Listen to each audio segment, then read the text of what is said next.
بسم اللہ الرحمن الرحیم۔ یہ پہلا سوال ہے، دم کر کے پانی پر پھونکنا کیسا ہے؟ ان الحمد للہ والصلاۃ والسلام علی رسول اللہ وبعد۔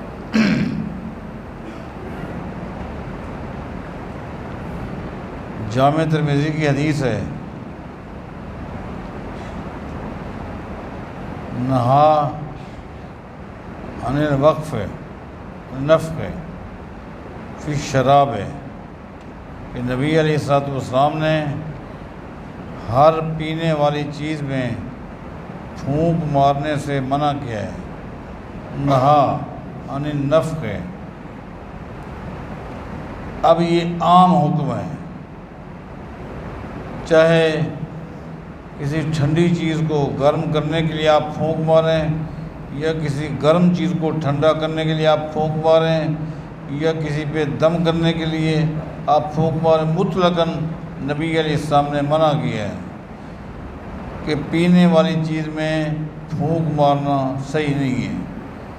اب اگر دم کرنے والی چیز کے لیے کوئی خاص حکم ہوتا تو ہمیں حدیث میں مل جاتا کہ نبی علیہ الصلوۃ والسلام نے دم کی شکل میں پھونک مارنا پانی میں، اس کو جائز کہا ہے، لیکن میرے علم میں کوئی ایسی حدیث نہیں ہے۔ اگر کوئی حدیث میرے علم میں ہوتی تو میں آپ سے کہہ دیتا کہ جی ہاں یہ خاص حکم ہے، وہ عام حکم ہے۔ جب خاص حکم کی حدیث میرے علم میں نہیں ہے تو میں یہی کہوں گا کہ نبی علیہ الصلوۃ والسلام نے ہر پینے والی چیز میں پھونک مارنے سے منع کیا ہے، لہٰذا یہ کام نہیں ہونا چاہیے۔ سوال یہ ہے کہ مسئلے کے علم کے باوجود حالت حیض میں عورت کے پاس جانے کا کیا کفارہ ہے؟ قرآن کریم میں اللہ تعالیٰ کا فرمان ہے، وَيَسْأَلُونَكَ عَنِ الْمَحِيضِ، اے میرے پیغمبر صلی اللہ علیہ وسلم، آپ سے یہ حیض کے بارے پوچھتے ہیں۔ وَيَسْأَلُونَكَ عَنِ الْمَحِيضِ قُلْ هُوَ أَذًى، آپ کہتے ہیں وہ تو ایک گندگی ہے۔ فَاعْتَزِلُوا النِّسَاءَ فِي الْمَحِيضِ، حیض کی حالت میں عورت کے ساتھ ہم بستر نہیں ہونا چاہیے، شریعت نے سختی کے ساتھ منع کی ہے، اس کنڈیشن میں ہم بستر ہونا حرام ہے، قرآن کریم نے سختی کے ساتھ منع کی ہے۔ اب اگر کوئی شخص ایسا عمل کرتا ہے تو شریعت نے اس کو حکم دیا ہے کہ وہ نصف دینار سونا اللہ کے راستے میں، فقراء میں، غریبوں میں خرچ کرے۔ آدھا دینار جو ہے تقریباً 2.25 ماشے بنتے ہیں، 2.25 ماشے ہیں، یہ 2.25 ماشے کے برابر کوئی چیز لے کر فقراء میں تقسیم کر دے، کھلا دے، پلا دے، یہ کفارہ ہے۔ اور میں سمجھتا ہوں جب یہ کام کرے گا آئندہ ایسا عمل نہیں کرے گا، کرنے لگے گا اس کو کفارہ یاد آ جائے گا تو وہ احتیاط کرے گا، تو اس لیے شریعت نے یہ کفارہ رکھا ہے آدھا دینار، اور دینار سونے کا ہوتا ہے جس کا وزن تقریباً 2.25 ماشے بنتا ہے۔ سوال یہ ہے کہ وضو میں پاؤں کا مسح کیا جا سکتا ہے؟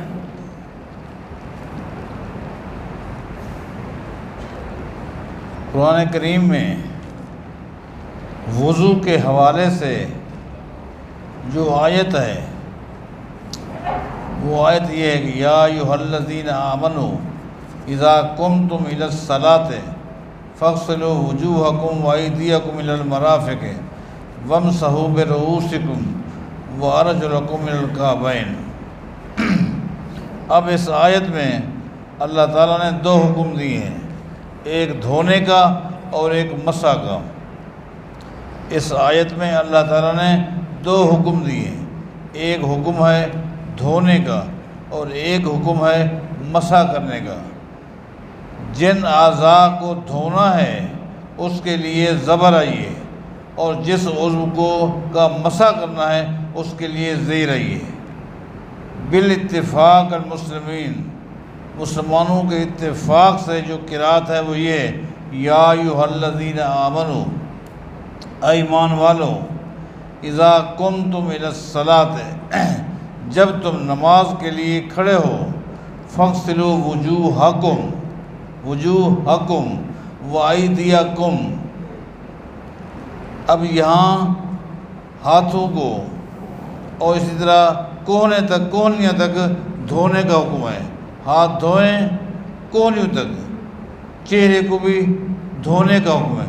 یا ایھا الذین آمنوا اذا قمتم الی الصلاۃ فاغسلوا وجوہکم وایدیکم، چہرے کو بھی دھونا ہے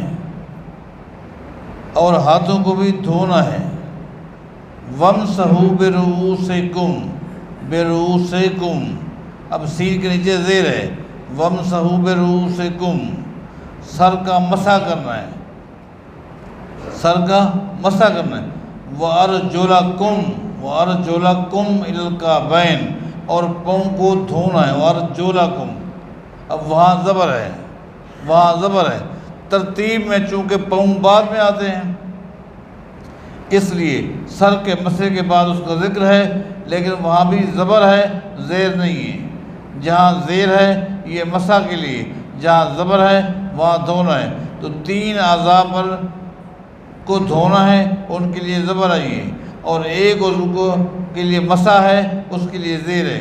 دوبارہ آیت پر غور کریں، یا ایھا الذین آمنوا اذا قمتم الی الصلاۃ فاغسلوا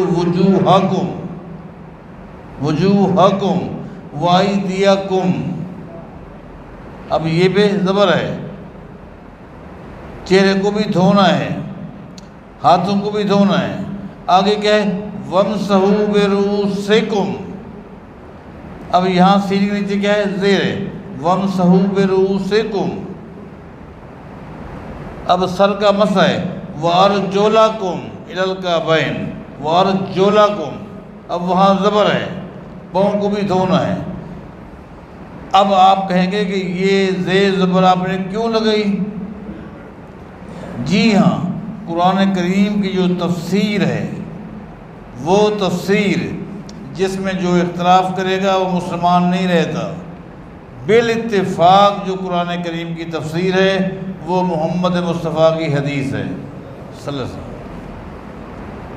آپ پر قرآن نازل ہوا ہے، آپ ہی قرآن کریم کے مفسر ہیں، شارح ہیں۔ آپ نے کیا فرمایا؟ آپ نے ایک صحابی کو دیکھا جس کی جو ایڑی تھی نا جی وہ خشک تھی، ایڑی خشک تھی، وضو اس نے کیا تھا لیکن کوئی جگہ خشک رہ گئی تھی۔ آپ نے کیا فرمایا؟ وَيْلٌ لِّلْعَقَابِ، وَيْلٌ لِّلْعَقَابِ، یہ صحیح بخاری کی اور صحیح مسلم کی حدیث ہے۔ آپ نے فرمایا لوگوں اچھی طرح وضو کیا کرو اور پاؤں کو اچھی طرح دھو لیا کرو، جس شخص کا ایڑی کا جو حصہ خشک رہ گیا تو وہ جہنم میں جائے گا۔ ویلن، اس کے لیے عذاب ہے، اس کے لیے عذاب ہے، بربادی ہے۔ للعقاب، اس حصے کے لیے جو خشک ہے۔ اب اس سے واضح ہو گیا کہ پاؤں کو دھونا ہے۔ نبی علیہ الصلوۃ والسلام نے فرما دیا کہ یہ دھونا ہی ہے، تاکہ جگہ خشک رہے گی۔ فرمایا کہ ویل للعقاب، یہ ویل ہے، تباہی ہے، بربادی ہے، جہنم ہے، عذاب کا مستحق وہ حصہ، ایڑی کا وہ حصہ جو خشک رہ جائے۔ لہٰذا قرآن کریم کی تفسیر حدیث رسول ہے، لہٰذا اس تفسیر کے ہی مطابق وہاں زبر آئے گی۔ لہٰذا میرے بھائیوں، قرآن و حدیث دین ہے، قرآن بھی اللہ کی وحی ہے، حدیث بھی اللہ کی وحی ہے۔ فرق یہ، قرآن اللہ کی وحی بھی ہے، اللہ کی کلام بھی ہے، حدیث اللہ کی وحی ہے لیکن کلام محمد رسول اللہ کی۔ آپ کے فرمان کے مقابلے میں کسی امتی کی رائے کو، قیاس کو نہیں لیا جائے گا۔ تو لہٰذا قرآن و حدیث سے بات واضح ہو گئی کہ وضو میں آپ نے پاؤں کو دھونا ہے، اس کا مسح نہیں کرنا۔ سوال یہ ہے، کیا یہ صحیح ہے کہ حضرت عمر کے قتل کا بدلہ ان کے بیٹے نے لیا؟ یہ جھوٹ ہے، خام خواہ یہ بات کہی جاتی ہے۔ سیدنا عمر کے قتل کا بدلہ کسی نے نہیں لیا۔ سوال ہے، کچھ لوگ کہتے ہیں کہ قیامت کا دن 70,000 سال کا ہوگا، اور کچھ لوگ کہتے ہیں قیامت کا دن 50,000 سال کا ہوگا؟ وضاحت فرمائیں۔ قرآن کریم میں واضح ہے، اس میں تو اختلاف کی گنجائش نہیں۔ قرآن کریم میں واضح اللہ پاک فرماتا ہے وہ دن جو ہے وہ 50,000 سال کا ہوگا، یعنی 50,000 سال کا جو پیریڈ ہے، یعنی دنیا کے اعتبار سے، دنیا کے ایام، دنیا کے دن اور راتیں، ان کا جو پیریڈ ہے، اس کو اگر جمع کریں تو گویا کہ 50,000 سال کے برابر وہ ایک ہی دن ہوگا۔ قرآن کریم میں واضح۔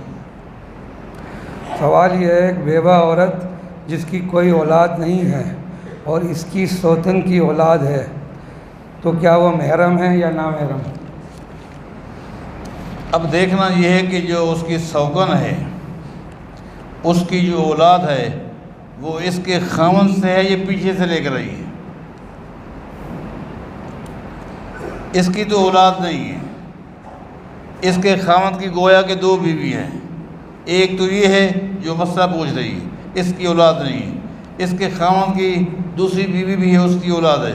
اگر اس کی سوگن کی اولاد اس کے خاوند سے ہے تو وہ اس کے لیے محرم ہے، لیکن اگر وہ بھی پیچھے کسی اور خاوند سے لے کر آئی ہے، پہلے کسی اور کی بیوی تھی، اس کے بعد مطلقہ ہو گئی یا بیوہ ہو گئی اور پھر اس نے اس کے خاوند کے ساتھ شادی کی ہے، تو پھر وہ غیر محرم ہے، اس لیے کہ وہ تو اس کے خاوند کی اولاد نہیں ہے۔ اس کی سوگن کی اولاد تو ہے، اس کے خاوند کی اولاد نہیں ہے۔ اس کے خاوند کی اولاد ہے تو وہ محرم ہے، اگر اس کے خاوند کی اولاد نہیں ہے، اگرچہ اس کے سوگن کی اولاد ہے، تو پھر اس کے لیے غیر محرم ہے۔ سوال یہ ہے، کیا زکوٰۃ کی رقم سے قربانی ہو سکتی ہے؟ یعنی زکوٰۃ لینے والا اس رقم سے قربانی کر سکتا ہے؟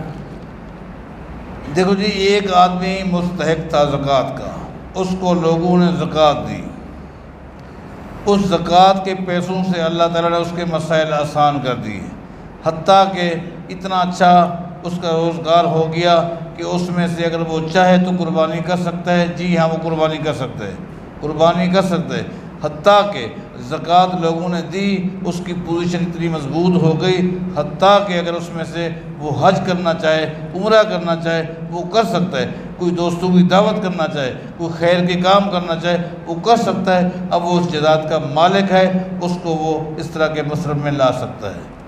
سبحان ربک رب العزت۔